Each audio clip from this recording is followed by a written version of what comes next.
Hello बच्चों, आज हम चैप्टर नंबर 5 के एक्सरसाइज 5.2 के लास्ट के 2 क्वेश्चन करने वाले हैं, तो आपकी ये 5.2 खत्म हो जाएगी। क्वेश्चन नंबर 19 देखते हैं। Subha Rao started work in 1995 at an annual salary of rupees 5,000 and received an increment of rupees 200 each year. In which year did his income reach 7,000? ये बोला है कि भाई सुभा राव नाम के एक इंसान है जिन्होंने 1995 में काम करना शुरू किया। At an annual salary of rupees 5,000, सालाना हर साल उनको रुपीज 5,000 सैलरी मिलती है, ठीक है। And received an increment of rupees 200 each year, और हर साल जो है ना उनकी 200 रुपए से सैलरी बढ़ जाती है। मान लेते हैं 1995 में उन्होंने काम शुरू किया, तो 1996 में जो है ना उनको 5,000 तो मिलेंगे ही मिलेंगे, साथ में उनके 200 रुपए और बढ़ जाएंगे, तो उन्हें कितने रुपए मिलेंगे? 5,200 रुपए मिलेंगे, ठीक है। तो जो हमारे इंक्रीमेंट है हर साल 200 रुपए से बढ़ता चलेगा। इसका मतलब जैसे कि 1996 में इतने मिले, फिर अगले साल कितने मिलेंगे, इसमें 200 रुपए और ऐड कर दो, 5,400 रुपए मिलेंगे, ठीक है। इस तरीके से चलता जाएगा, हर साल 200 रुपए बढ़ते जाएंगे। In which year did his income reach 7,000, कौन से साल में उनकी इनकम 7,000 पहुंचेगी। अच्छा, अगर आपने ये मेरे एपी के लेक्चर सारे देखे हो तो मैंने शुरू में पहले ही दिन आपसे ऐसा सवाल कर लिया था, ठीक है। ये क्वेश्चन कराऊंगी और आपको वो एक बार अगर नहीं देखा है तो वो एक बार लेक्चर देखना और मुझे उसका जवाब देना कमेंट सेक्शन में, ठीक है। अच्छा, तो इस सवाल पे आते हैं। ये बोला गया है तो शुरू में पहली बार उनको पैसे कितने मिले हैं? 5,000। इसका मतलब जो हमारी फर्स्ट टर्म होती है वो हमारा क्या, जो पहली बार जो से पैसे मिले वो हमारी फर्स्ट टर्म कहलाएगी। पहली बार मिलने वाले पैसे क्या होंगे? हमारा ए होगा। एपी के टर्म में 5,000 हमारा क्या कहलाएगा? ए कहलाएगा। और उसका हर साल जो है 200 रुपए बढ़ रहे हैं। अच्छा, ध्यान, कॉमन डिफरेंस क्या होता है कि सभी टर्म्स में 200 का गैप बनता चला जाता है। तो ये 200 का गैप ही तो बनता जा रहा है कि इस साल जो है 5,000 मिले, अगले साल 5,200, उससे अगले साल 5,400, तो 200 रुपए से बढ़ता जा रहा है ना। तो ये हमारा क्या है? कॉमन डिफरेंस है। क्या ये हमारा कॉमन डिफरेंस है। और ये पूछा गया है इन विच ईयर, कौन से साल में उसको 7,000 रुपए मिलेंगे, कौन से साल में उसको 7,000 रुपए मिलने वाले। तो ये हमारी अमाउंट है, ये हमारी वैल्यू है। तो ये क्या है? हमारा AN है। और कौन से साल में पूछा गया है, कौन से, मतलब एक किस्म से वो कौन से नंबर पे जाके बैठा हुआ होगा 7,000 रुपए। 7,000 रुपए कौन से साल में जाके बैठा हुआ होगा, तो हमें वो साल का नाम बताना है, बस दैट्स इट, और कुछ नहीं बताना। तो इसका मतलब वो कहीं ना कहीं हमसे N के बारे में बात कर रहा है, समझे? क्यों, क्या पूछ रहा है? कौन से साल में। हमसे ये देखो, वैल्यू हमें गिवन है, मैंने बिल्कुल क्लियर किया है वैल्यू क्या होती है और हमारे ये N क्या होता है, दोनों में फर्क जान लेना है। उसके बाद फिर ये क्वेश्चन बिल्कुल सिंपल रहेगा, ठीक है। तो ये हमारा हो गया A, ये हो गया हमारा D, और ये हो गया हमारा AN, और हमें क्या बताना है? N। अच्छा, तो फॉर्मूला लगा दो। एक ही फॉर्मूला है, AN equals to A plus N-1 into D, ये हो गया हमारा फॉर्मूला। अच्छा, वैल्यूज पुट करो।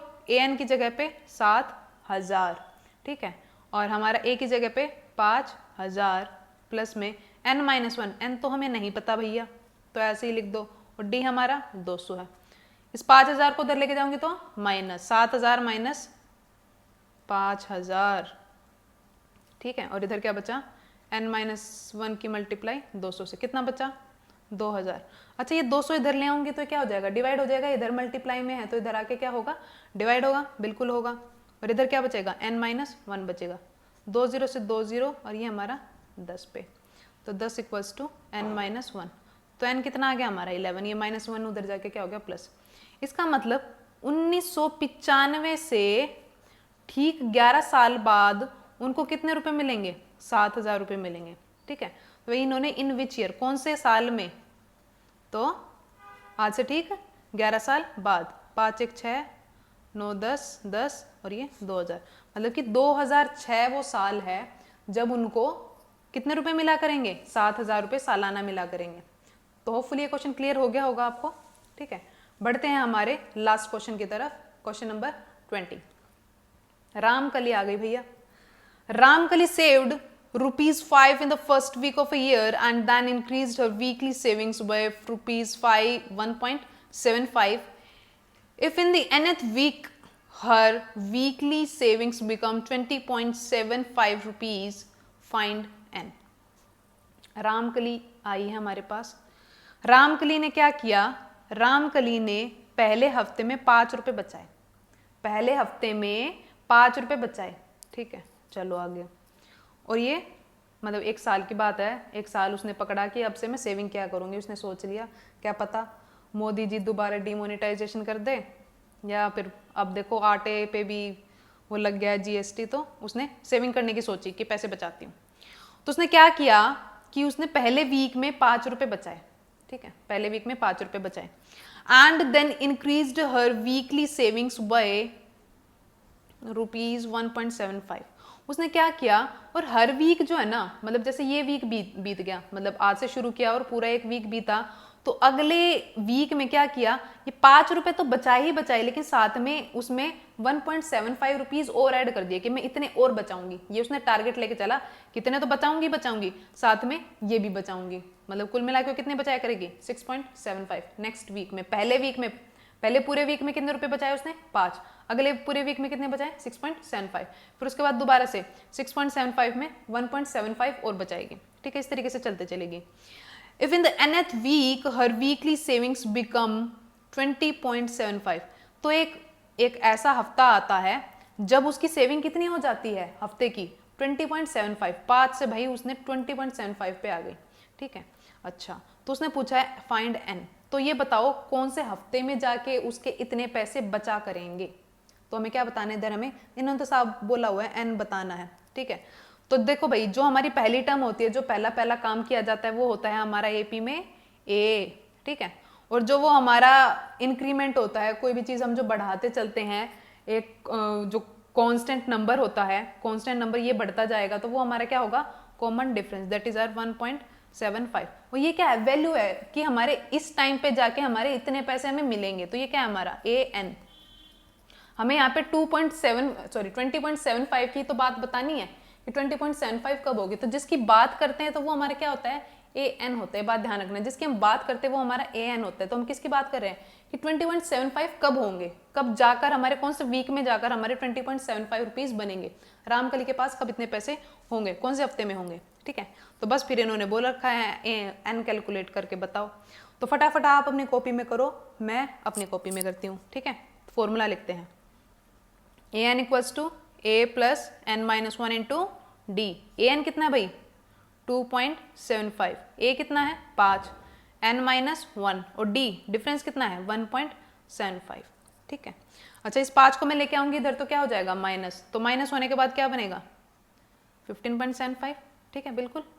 और ये n माइनस 1, और ये मल्टीप्लाइड में क्या है 1.75, ये मल्टीप्लाई में इधर आके क्या हो जाएगा डिवाइड हो जाएगा, 15.75 डिवाइडेड बाय 1.75, और इधर क्या बचा n माइनस 1 बचा, ठीक है।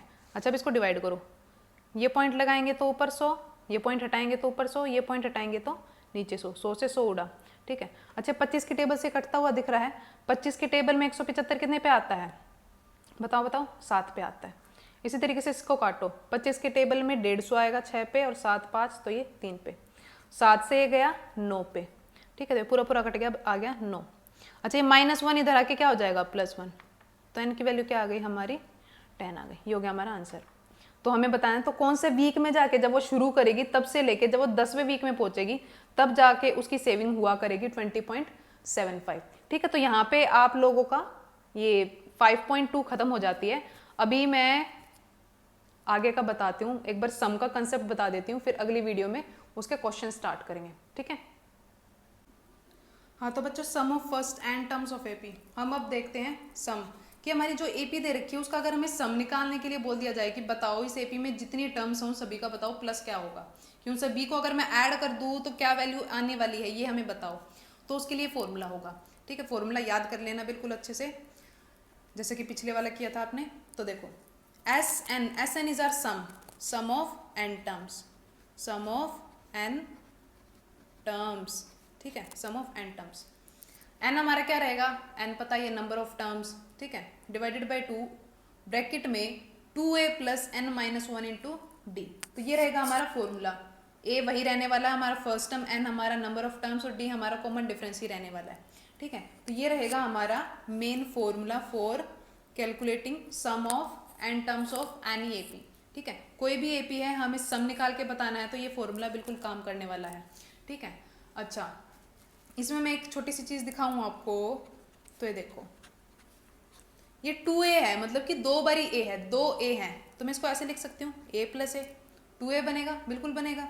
ठीक है, तो प्लस में n-1 इंटू डी। ठीक है, अच्छा अगर आप ध्यान से देखो कि भाई ये चीज़ तो मैं अभी अभी तो पढ़ के आया हूँ, कहाँ पढ़ा था आपने, a plus n-1 into D क्या होता है, an होता है ना। तो बस फिर ये वही चीज़ है एक, इसको अगर आप देखो तो क्या है n/2 a plus A N. ठीक है, अगर आपको ए एन पता है, और ए एन क्या होता है, जिस भी टर्म के हम बारे में बात कर रहे होते हैं, जिस टर्म के बारे में बात की जाती है, ठीक है, जिस टर्म के बारे में बात की जाती है वो हमारा क्या होता है, ए एन होता है। ठीक है, अच्छा इसको हम और एक नाम दिया जाता है, इसको नाम दिया जाता है लास्ट टर्म, इसको हम और क्या बोलते हैं, लास्ट टर्म। क्योंकि देखो आपकी एपी आपको नहीं पता वो कहाँ तक जा रही है, तो आपको जब बोल दिया जाए कि ये बताओ ये नंबर कहाँ पे बैठा है, ठीक है, इसका मतलब वो एपी आपके लिए खत्म हो गया ना, आगे कौन बैठा है कितने लोग, कोई फर्क नहीं पड़ता, बिल्कुल नहीं पड़ता ना। इसका मतलब वो आपकी एक किस्म से आपके लिए वो लास्ट टर्म हो गई है। ठीक है, कि आपके लिए तो लास्ट टर्म हो गई, एपी में आगे और कितने बच्चे बैठे हैं हमें फर्क नहीं पड़ता है, कितने नंबर से कोई फर्क नहीं पड़ता है। ठीक है, तो एक तरीके से जिस नंबर की बात की जाती है वो हमारे लिए क्या होता है, लास्ट टर्म होता है, इसलिए ए एन को लास्ट टर्म भी बोलते हैं, ये बात ध्यान रखनी है। ए एन का दूसरा नाम क्या है, लास्ट टर्म भी है, तो इसलिए S n equals to n/2 a plus L, इसको हम एल से डिनोट कर देंगे, लास्ट टर्म को किससे डिनोट कर रहे हैं, एल से। तो एक दूसरा फॉर्मूला ये बन जाता है कि अगर आपको किसी एपी में लास्ट टर्म दे रखी हो, आपको ए पता हो, तो बस आपका आंसर निकल जाएगा, आपको प्रॉपर ये वाला फॉर्मूला नहीं लगाना पड़ेगा, इससे भी बिल्कुल काम चलेगा, इससे भी बिल्कुल आंसर आपका आ जाएगा। ठीक है, तो आपके सम के 2 फॉर्मूले हो गए हैं, that is S n equals to n/2 2a plus n-1 into D, and the second one is n/2 multiplied by a plus L, our last term and first term का सम मल्टीप्लाइड बाई हमारी number of terms and divided by our 2। तो ये 2 फॉर्मूले हैं सम निकालने के लिए। ठीक है, तो ये आप लोगों को याद करके आने हैं अगले लेक्चर के लिए, और फिर जब एक अगला लेक्चर हम करेंगे कवर अप तो वहाँ पे ये यूज़ होने वाला है। तो आज के लिए बस इतना ही। अगर वीडियो समझ में आ गई हो, कंसेप्ट समझ में आया हो, तो लाइक द वीडियो, और कोई डाउट रहा हो तो मुझे कमेंट सेक्शन में बता देना। My name is Monica and thank you so much for watching.